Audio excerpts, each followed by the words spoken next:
అది చేసుకుంటావు.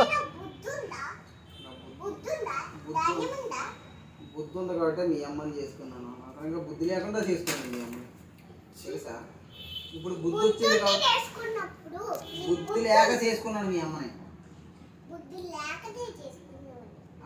బుద్ధి ఉండి ఇప్పుడు ఆమెను చేసుకున్నాం.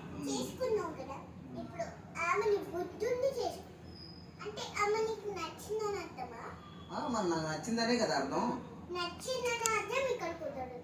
ఇక్కడ మరి నేను ఎక్కడ చెప్పాలి చెప్పు? నాకు ఎవరున్నారు? మీతోనే చెప్పుకోవాలి. మీతోనే చెప్పి ఆమె నాకు నచ్చిందమ్మా, మరి నేను ఆమెను పెళ్లి చేసుకున్నాను మీతోనే చెప్పాలి. ఇంక నేను ఎవరితో చెప్తాను? మరి మీతోనే చెప్పాలి. ఇంక నేను ఎవరితో చెప్పాలి? అవును, ఆమె నచ్చింది కాబట్టి ఆమెతో చెప్పి ఆమెను పెళ్లి చేసుకున్నా. చూసినా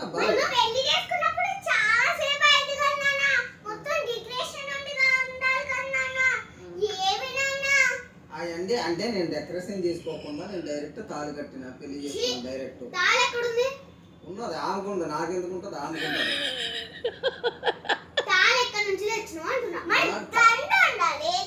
దండ అక్కడే తీసేద్దాం, అంతా మెల్లేసుకుని తిరుగుతామేంటి? కిరీటాలు ఎందుకు పెడతారు? నా గోరింటాకు కడిగితే పోయింది. రెడీమేడ్ గోల్డ్ రంగు ఎంత పోయింది, అంతే కడిగినప్పుడు పోయింది. నేను అబద్ధాలు ఆడవలసిన అవసరం నాకు లేదు. ఆమె నచ్చింది, ఆమె పెళ్లి. డ్యూటీ మానే మనం షాప్ పెట్టుకుందాం. మనం